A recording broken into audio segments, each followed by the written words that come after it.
আসসালামু আলাইকুম। এই ক্লাসটা দুইটা বইয়ের জন্য। Management accounting BBA third year, working capital management BBA fourth year, cash budget থেকে গুরুত্বপূর্ণ ক্লাস। ক্যাশ বাজেট কি? ভবিষ্যতে নির্দিষ্ট সময়ে তোমার ব্যবসার মধ্যে কত টাকা আসতে পারে, ব্যবসা থেকে কত টাকা চলে যেতে পারে, সেটা আগে থেকে হিসাব করে রাখার নাম ক্যাশ বাজেট। ভবিষ্যতে নির্দিষ্ট সময়ে 2 মাসও হতে পারে, 3 মাসও হতে পারে, আরও বেশি হতে পারে। এই নির্দিষ্ট সময়ে তোমার ব্যবসায় কত টাকা আসবে লেনদেনের মাধ্যমে, ব্যবসায় কত টাকা আসবে, তোমার ব্যবসা থেকে কত টাকা চলে যাবে, ব্যয়ের মাধ্যমে ব্যবসা থেকে নগদ চলে যায় আমরা জানি, সেটা অগ্রিম হিসাব করে রাখা অথবা পূর্বানুমান, আগে থেকে অনুমান করে রাখা, এটা হলো ক্যাশ বাজেট। তো একটা প্রশ্ন করি তোমাকে, মনে করো তোমার ব্যবসার মধ্যে নগদ আসবে কোন লেনদেনের মাধ্যমে? একটা উত্তর দাও। তুমি বলবে আমি যখন আমার ব্যবসার মধ্যে নগদ বিক্রয় করব তখনই নগদ আসবে। তার মানে আয়ের মাধ্যমে নগদ আসবে, আর যে কোনো ব্যয়ের মাধ্যমে নগদ চলে যাবে। ক্যাশ বাজেট তৈরি করার জন্য প্রয়োজনীয় কিছু ওয়ার্কিং করে নিতে হয়। নগদে যদি বিক্রয় করি নগদ তো পাবো। এখন একজন ব্যক্তির কাছে আমি বাকিতে বিক্রয় করলাম, তাহলে তো সাথে সাথে নগদ পাবো না।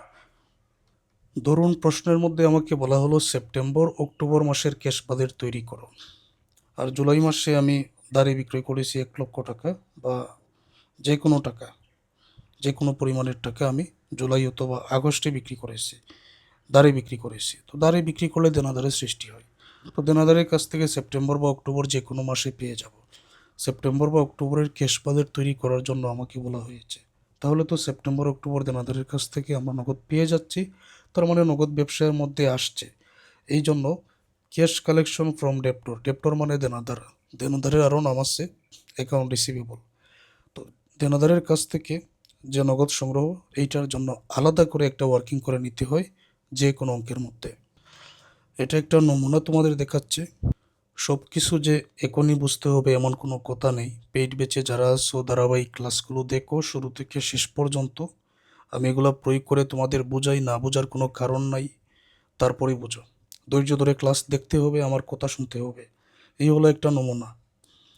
ক্যাশ পেইড টু ক্রেডিটর্স, আলাদা করে পাওনাদারকে তুমি কি পরিমাণ টাকা পরিশোধ করেছো এটার জন্য বিগিনিং অ্যাকাউন্টস পেবল, আগে থেকে তোমার পাওনাদার কি পরিমাণ আছে। ক্রেডিট পারচেস, নতুন করে তুমি আরও কি পরিমাণ ক্রয় করেছো। তুমি যদি বাকিতে দাঁড়ে ক্রয় করো তাহলে তো পাওনাদারের সৃষ্টি হয়। এই হলো টোটাল পাওনাদার। এখন ক্রয় করতে গিয়ে কিছু ডিসকাউন্ট পেয়েছো, তাহলে পাওনাদার থেকে এটা বাদ দেওয়া যায়। এখন তোমার পাওনাদারের পরিমাণ ধরে নিলাম আমি 100 টাকা, কিন্তু সমাপনী হিসাবে দেখা গেল ইন্ডিং অ্যাকাউন্টস পেবল, মানে পাওনাদারের পরিমাণ, পাওনাদার যে টাকাটা পাবে এটা ধরে নিলাম আমি 10 টাকা, ইন্ডিং অ্যাকাউন্টস পেবল তো 10 টাকা। আর আগে থেকে তোমার পাওনাদারের পরিমাণ ধরে নিলাম 100 টাকা। তো সমাপনী মানে বছরের শেষে বা মাসের শেষে বা নির্দিষ্ট সময় শেষে, মাস বছরের শেষে 10 টাকা আছে। তো 100 টাকা থেকে 10 টাকা চলে আসলো, 90 টাকার কি হলো? এটা তুমি পাওনাদারকে পেইড করে দিছো, সেটা বাইর হয়ে আসে ক্যাশ পেইড টু ক্রেডিটর্স। পাওনাদারকে কি পরিমাণ পেইড করেছো, উপরে টোটাল যোগফল থেকে ইন্ডিং অ্যাকাউন্ট পেবল বিক করলেই উত্তরটা কিন্তু এখানে চলে আসে। ঠিক আছে? ক্যাশ বাজেট তৈরি করার জন্য প্রথমে ব্যালেন্স শিটে আগে থেকে কি পরিমাণ নগদ আছে, ক্যাশ রিসিপ্ট, এক কথায় যত ধরনের নগদ প্রাপ্তি ব্যবসায়ে নগদ বিক্রয় হতে পারে, দানাদারের কাছ থেকে নগদ সংগ্রহ হতে পারে। এখানে ক্রেডিট সেলস লিখা যাবে, ক্রেডিট সেলস, তবে যতটুকু দাঁড়ে সংগ্রহ করা হবে, দাঁড়ে বিক্রয় সংগ্রহ করা হবে সেই টাকাটাই কিন্তু এখানে আনতে হবে। কিছু বইয়ের মধ্যে দেখেছি এখানে ক্রেডিট সেলসও লিখে দিছে। তখন টোটাল ক্যাশ রিসিপ্ট তুমি এখানে পেয়ে যাবে। এখন কি পরিমাণ নগদ চলে গেছে, অনেকগুলো থাকতে পারে, আমি নির্দিষ্ট কয়েকটা এখানে নিয়েছি। 1 নম্বরে ক্যাশ পারচেস, নগদে ক্রয়। পেইড টু সাপ্লায়ার্স, পাওনাদারকে যেটা পেইড করেছো ওই ওয়ার্কিংয়ের যেটা, মজুরি, wages, other expense, sales commission, income tax payable, rent payable, মানে যত ধরনের ব্যয় আছে এক কথায় এই ব্যয়গুলো এখানে টোটাল যোগ করে এটাকে বি দ্বারা প্রকাশ করা হবে। আর টোটাল রিসিপ্ট একেবারে ব্যালেন্স বিডি সহ এটা যোগ করে এখানে বসানো হবে। নাম্বার থেকে মানে টোটাল ক্যাশ রিসিপ্ট থেকে টোটাল পেমেন্ট বিক করলে আমরা ব্যালেন্স শিটে এখানে উত্তর পেয়ে যাব। কি পরিমাণ ব্যালেন্স শিটে নগদ প্রাপ্তি থেকে প্রদান বিক করলে ব্যালেন্স শিটে এখানে পাওয়া যাবে। তবে এখানে একটা বিষয় হচ্ছে, ক্যাশ বাজার তৈরি করার জন্য আগে প্রথম মাসের হিসাব করা হয়, আগে আগস্টের হিসাব হবে। আগস্টের ব্যালেন্স সিডি বাহির করার পরেই কিন্তু এটা পরবর্তী মাস সেপ্টেম্বরের ব্যালেন্স বিডি হবে, তারপর এই মাসের হিসাব হবে। মানে এক মাস করে হিসাবটা করতে হয়, আগে আগস্টের পরে সেপ্টেম্বরের। এখন সহজের মধ্যে আমি 2টা ম্যাথের সমাধান তোমাদের বোঝাই, তারপর গুরুত্বপূর্ণ আরও ম্যাথ পরবর্তী ক্লাসে বোঝাবো। এই হচ্ছে একটা ম্যাথ, এই হচ্ছে আরও একটা ম্যাথ, আর গুরুত্বপূর্ণের মধ্যে এই হচ্ছে এই ধরনের ম্যাথ কিন্তু পরীক্ষায় থাকে। তো এক এক করে বোঝাই। লামিয়া মডার্ন পুষ্পিতা রোজ ম্যানুফ্যাকচারিং, এত নাম কেন? কারণ এই অঙ্কটা আসলে বহুবার পরীক্ষায় এসেছে, যার কারণে এত নাম দেওয়া। Manufacturing furniture company has the following future cost data available. তো পূর্বানুমান করার জন্য এই ডাটাগুলো দেওয়া হয়েছে। ক্যাশ বাজেট মানেই আগে থেকে অনুমান করা। তো যে ডাটাগুলো দেওয়া হয়েছে সেপ্টেম্বর আর অক্টোবর মাসের, নগদে বিক্রয় 40,000, 60,000, সেলস অন ক্রেডিট ধারে বিক্রয় 77,595,000, ক্যাশ পারচেজ নগদে ক্রয় 20,000, 20,000। সেপ্টেম্বর অক্টোবর টাকা তোমরা দেখে নিও, টাকার বলছি না। পারচেজ অন ক্রেডিট ধারে ক্রয়, পারচেজ ডিসকাউন্ট ক্রয় ডিসকাউন্ট এখানে পাওয়া হয়েছে। অ্যাকাউন্টস পেবল বিগিনিং প্রারম্ভিক পাওনাদার, অ্যাকাউন্টস পেবল এন্ডিং সমাপনী পাওনাদার, ক্যাশ অপারেটিং এক্সপেন্স নগদ পরিচালন ব্যয়। Net sales on credit are collected 50% in the month of sales. Net sales দারে বিক্রয়ের, net sales on credit দারে বিক্রয়ের 50%, 50% in the month ওই মাসেই সংগ্রহ করা হয়। 40% ফলোয়িং মান্থ তার পরের মাসে সংগ্রহ করা হয় 40%। 10% in the second following month দ্বিতীয় পরবর্তী মাসে তার 10% সংগ্রহ করা হয়। যতই দাঁড়িয়ে বিক্রি করা হয় না কেন ওই 100% টাকার মধ্য থেকে 50% টাকা যেই মাসে বিক্রি সেই মাসে সংগ্রহ, 40% টাকা তার পরবর্তীতে বাকি রইল 10% টাকা। 50% যেই মাসে বিক্রি সেই মাসে সংগ্রহ, 40% পরের মাসে, 10% তার পরের মাসে, মানে 2 নম্বর পরের মাসে। Such sales in July and August were 1 lakh. তো জুলাইয়ে ছিল 1 লক্ষ টাকা বিক্রয়, আগস্টে ছিল 1,20,000 respectively. The estimated September 1 cash balance 13,000। আনুমানিক বলা হয়েছে সেপ্টেম্বরের 1 তারিখে ক্যাশ ব্যালেন্স 13,000 ধরে নাও। প্রিপেয়ারে ক্যাশ বাজেট ফর সেপ্টেম্বর আর অক্টোবরের ক্যাশ বাজেট তৈরি করো, মানে সেপ্টেম্বরে কী পরিমাণ নগদ আসতে পারে, কী পরিমাণ নগদ চলে যেতে পারে, অক্টোবরে কী পরিমাণ নগদ আসতে পারে, কী পরিমাণ চলে যেতে পারে সেটা নির্ণয় করো, ক্যাশ বাজেটটা তৈরি করো। সরাসরি আমি অঙ্কের সমাধানে যাচ্ছি। আমরা নিয়ম মেনে অঙ্কের সমাধান করব। প্রথমে একটা ওয়ার্কিং করতে হয় যে দেনাদারের কাছ থেকে কী পরিমাণ সংগ্রহ করা হয়েছে। ব্যবসা থাকলে দাঁড়ে হবে, বাকিতে হবে। তো দেনাদারের কাছ থেকে কী পরিমাণ সংগ্রহ করা হয়েছে এটা বাইর করার জন্য আমরা দেখি যে দেনাদারের বিক্রয়ের পরিমাণ, যেমন সেলস অন ক্রেডিট দাঁড়ে বিক্রয় সেপ্টেম্বরে 77,500, অক্টোবরে 95,000 দাঁড়ে বিক্রয়। আর এই যে জুলাই মাসে 1 লক্ষ, আগস্ট মাসে 1,20,000 সেলস, এখানে দাঁড়ে কিংবা নগদে উল্লেখ নাই, আমরা ধরে নিব এটা দাঁড়ে। অঙ্কের সমাধানের প্রয়োজনে আমরা ধরে নিব এটা দাঁড়ে বিক্রয়। তো এই যে টাকাগুলো এখানে দেখলাম আমরা ক্রেডিট সেলস নামে প্রথমে বসিয়ে নেই, এগুলো আগে বসাই। জুলাই মাসে টাকার পরিমাণ সমন্বয়ের মধ্যে দেওয়া আছে 1 লক্ষ। আগস্ট মাসে টাকার পরিমাণ 1,20,000। সেপ্টেম্বর মাসে 77,500। অক্টোবর মাসে 95,000। টোটাল যোগ করলে 3,92,500।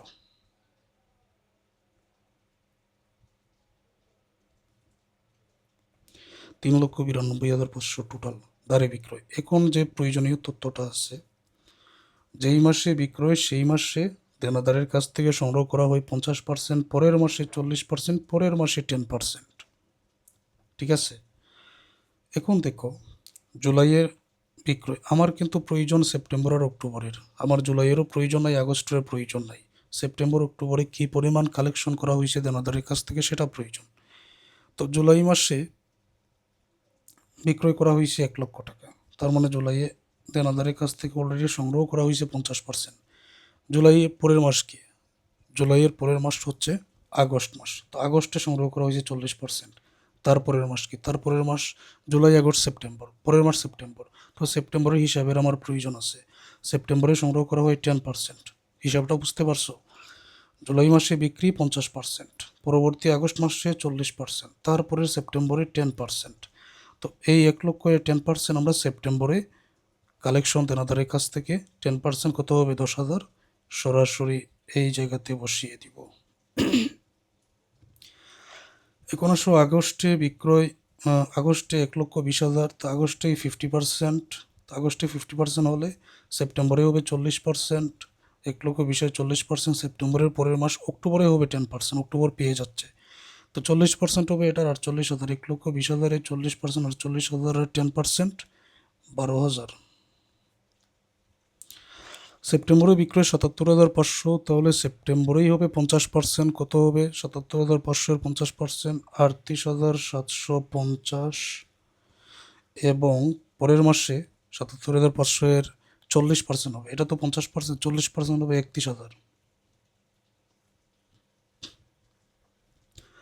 অক্টোবরে বিক্রয় 95,000 দ্বারে বিক্রয়, তো অক্টোবর তো সেপ্টেম্বরে আর এটা পড়বে না, কারণ সেপ্টেম্বর মাস অক্টোবরের আগের মাস। 95,000-এর 50% 47,500 আমাদের এখানে বসাতে হবে। যোগ করো, এখানে যোগ করলে টোটাল সেপ্টেম্বরে কালেকশন হচ্ছে 96,750, অক্টোবরে কালেকশন 90,500, ক্রেডিট সেলস টোটাল 3,92,500। এইগুলো একটা। এখন পাওনাদারকে কি পরিমাণ পেইড করা, পাওনাদারদের কি পরিমাণ পেইড করা হয়েছে, তো এটার জন্য প্রয়োজনীয় টেবিল, আমাদের যে তথ্য প্রয়োজন। Accounts payable beginning, accounts payable beginning এটা সেপ্টেম্বরে 10,000, অক্টোবরে 12,000। এটার সাথে ক্রেডিট পারচেজ অন ক্রেডিট, এটা টাকার পরিমাণ 1,80,000, দুইটা যোগ করো। পারচেজ ডিসকাউন্ট বিগ হবে 6,000 আর 3,000, বিগ করবো। Account payable ending account payable 12,000 আর 9,000, এটা বিগ হবে, আমরা বিগ করব। তো নিয়ম মেনে এই তথ্যগুলো এখন বসিয়ে দিচ্ছি, প্রত্যেকটা টাকা তোমরা এখানে দেখে নিও। বিগিনিং অ্যাকাউন্টস পেবল টাকার পরিমাণ 10,000, অক্টোবরে 12,000। ক্রেডিট পারচেজ এটা সেপ্টেম্বরে 1,00,000, অক্টোবরে 80,000, এই জায়গায় হবে 1,10,000, 1,20,000 আর 12,000 আর 80,000 হবে 92,000। পারচেজ ডিসকাউন্ট অঙ্কের মধ্যে পারচেজ ডিসকাউন্ট আছে বর্তমান অঙ্কের মধ্যে 6,000 করে, এটা বিগ করতে হবে। আর এখানে আছে 3,000, 1,10,000 থেকে 6,000 বিগ করলে 1,04,000, 92,000 থেকে 3,000 বিগ করলে এখানে হবে 89,000। ইন্ডিং অ্যাকাউন্টস পেবল বিগ করতে হবে, বর্তমান অঙ্কের মধ্যে টাকা আছে 12,000, এটা আছে 9,000।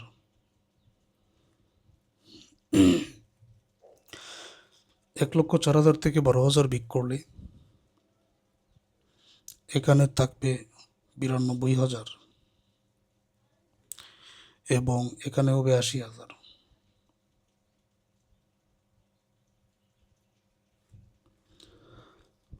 পাওনাদারদের পেইড করা হয়েছে সেপ্টেম্বর মাসে 92,000, অক্টোবর মাসে 80,000। এখন ক্যাশ বাদের তৈরি করার পালা। ক্যাশ বাদের তৈরি করার জন্য প্রথমে ব্যালেন্স মিডিয়ে যে সেপ্টেম্বরের আনুমানিক বলা হয়েছে 13,000, ওকে, সেপ্টেম্বরে 13,000। আর ক্যাশ সেলস নগদে বিক্রয় 40,000 আর 60,000 উভয় মাসে নিয়ে আসবো, এবং দেনাদারের কাছ থেকে সংগ্রহ সেপ্টেম্বর মাসে 96,750 আর অক্টোবর মাসে 90,500, এটা নিয়ে আসি।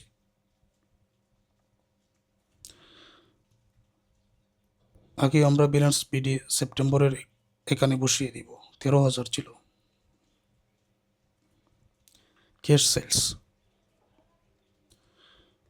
সেলস 40,000, এক মাস করে কিন্তু হিসাব করতে হবে। এখন 1 নম্বর ওয়ার্কিংয়ে কালেকশন ফ্রম ডেপ্টর, দেনাদারের কাছ থেকে সংগ্রহ 96,000, 750 যোগ করো, টোটাল রিসিপ্টের পরিমাণ হবে এখানে, এটা যোগ করলে 1,49,750। এখন যত ধরনের ব্যয় আছে বর্তমান অঙ্কের মধ্যে, যেমন ক্যাশ পারচেজ, নগদে ক্রয় করলে তো নগদ যাবে, সেপ্টেম্বরে 20,000, অক্টোবরেও দেখে নাও 20,000। ক্যাশ অপারেটিং এক্সপেন্স, এটা তো ব্যয়, সে 40,500, সেপ্টেম্বরে অক্টোবরে 10,000। ক্যাশ পারচেজ প্রথমে 20,000 টাকা,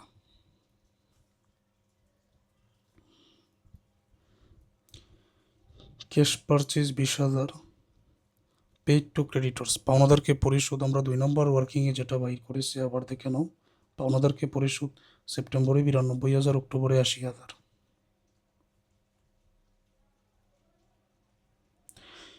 92,000 আর অপারেটিং এক্সপেন্স সেপ্টেম্বরে হচ্ছে 46,500। তো যোগ করলে এখানে টোটাল হবে, টোটাল পেমেন্ট কত হবে? 1,58,500।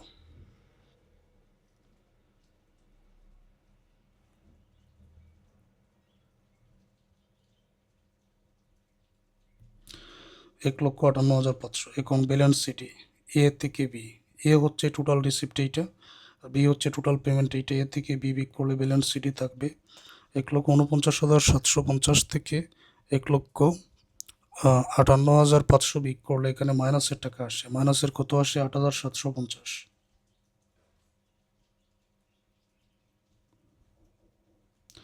8,750 এটা হচ্ছে ব্যালেন্স। এখন এই 8,750 মাইনাসের যেটা, এটা সেপ্টেম্বরের, তো ব্যালেন্স বিডি হবে এটা অক্টোবরের।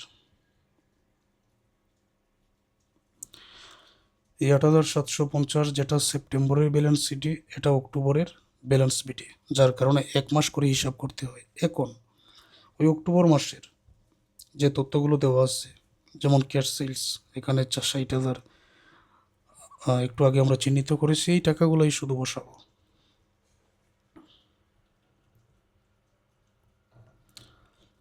ক্যাশ সেলস, সেলসের পরিমাণ অক্টোবর মাসে ছিল 60,000। Collection from debtor 90,500। টোটাল যোগ করলে এখানে পাওয়া যাবে টোটাল রিসিপ্ট 1,41,750।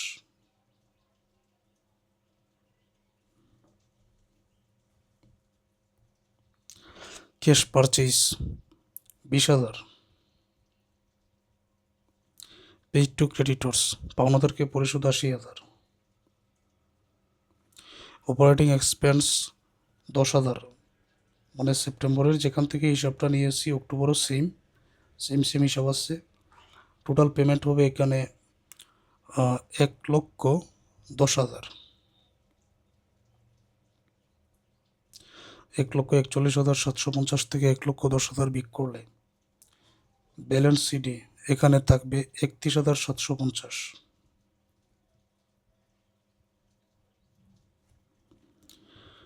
আচ্ছা, এই হলো একটা ম্যাথ। আরও একটা ম্যাথ সেম নিয়মের মধ্যেই, এটা তোমরাও পারবে, তারপরও ইকোনমি সমাধানটা করে দিচ্ছে।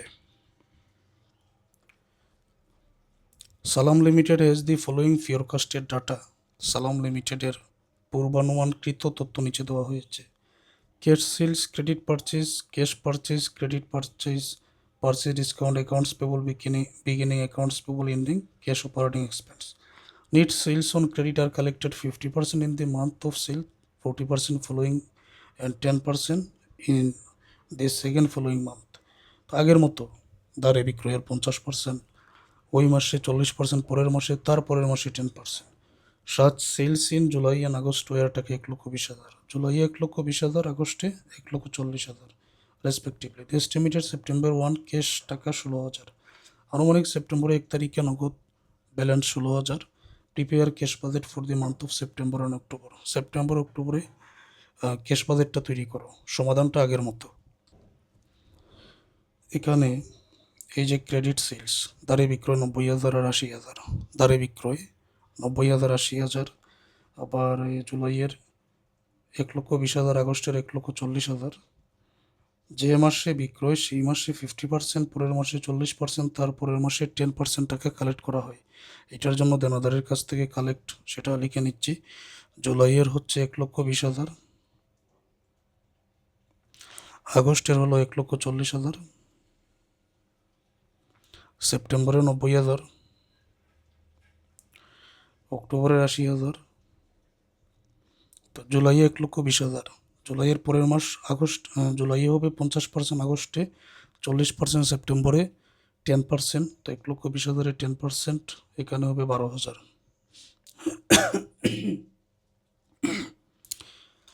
তারপর আগস্টের 1,40,000, 1,40,000, তো আগস্টে 50%, আগস্টের পরে সেপ্টেম্বরে 40% হবে 56,000। সেপ্টেম্বরে 90,000 আছে, সেপ্টেম্বরেই 50% হবে 45,000। অক্টোবরে তার পরের মাসে 40% হবে, 90,000-এ 40% 34,000। অক্টোবরে 80,000, 80,000, অক্টোবর সেপ্টেম্বর তো আগের মাস, তো অক্টোবরেই 50% 40,000। টোটাল টাকা এখানে যোগ করে নাও, টোটাল হবে ক্রেডিট সেলস টোটাল, এটার প্রয়োজন নাই। সেপ্টেম্বরে আসছে 1,13,000 এবং অক্টোবরে আসছে 90,000।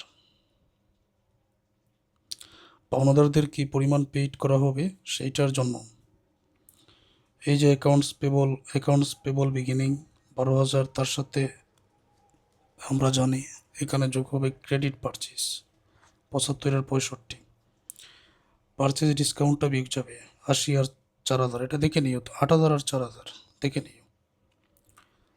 অ্যাকাউন্টস পেবল এখানে ইন্ডিং আছে 14,000, 11,000, তথ্যগুলো বসিয়ে একটা সমাধান করো। বিগিনিং অ্যাকাউন্টস পেবলের পরিমাণ আছে 12,000 আর 15,000।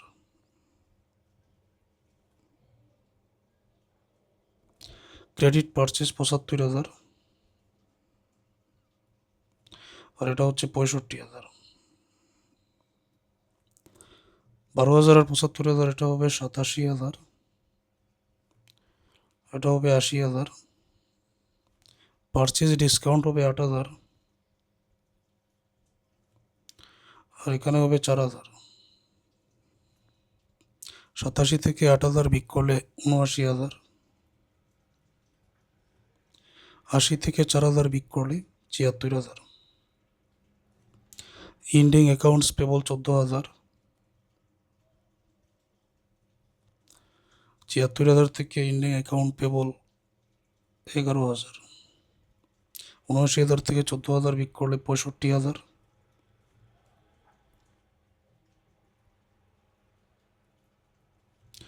এখানে এই জায়গায় কত হবে, এখানেও 65,000 হবে।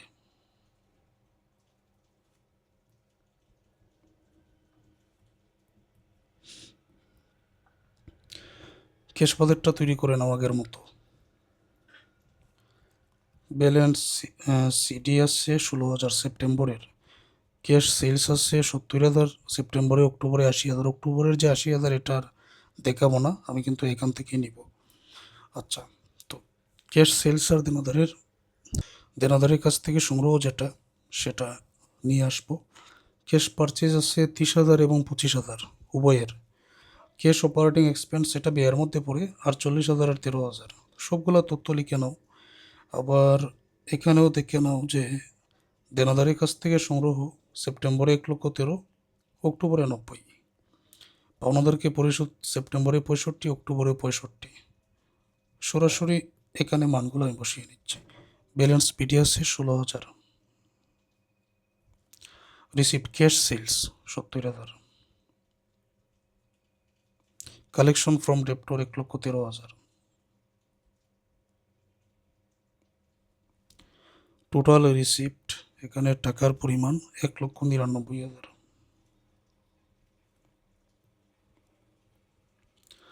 ওকে, তারপর ক্যাশ পারচেস টাকার পরিমাণ 30,000। পেইড টু ক্রেডিটর্স পাওনাদারকে পরিশোধ 65,000, এটা 2 নম্বর ওয়ার্কিংয়ে বাইর করলাম। আর অপারেটিং এক্সপেন্স অঙ্কের মধ্যে দেওয়া আছে 48,000। যোগ করে আমরা এখানে টোটাল পেমেন্ট পেয়ে যাব 1,43,000।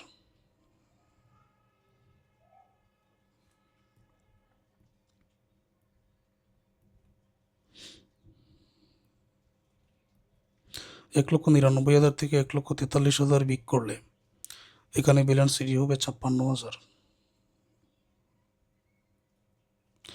এই 56,000 প্রথমেই ব্যালেন্স পিডি এখানে নিয়ে আসতে হবে 56,000। ক্যাশ সেল 70,000, এটা সেপ্টেম্বরের, আর অক্টোবরের 80,000।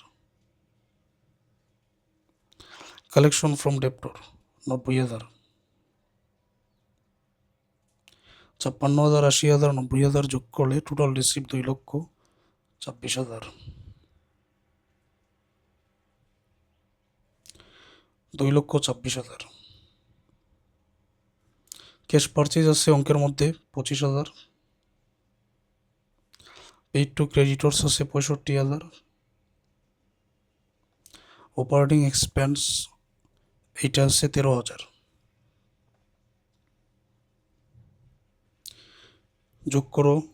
যোগ করলে টোটাল পেমেন্ট এখানে পাওয়া যাবে 1,03,000। 1,03,000। 2,26,000 থেকে 1,03,000 বিক করলে ব্যালেন্স সিডি হবে 1,23,000। এটাই উত্তর, ক্যাশ বাজেট। পেইড পেজে যারা আসছো পরবর্তী ক্লাসগুলো দেখো।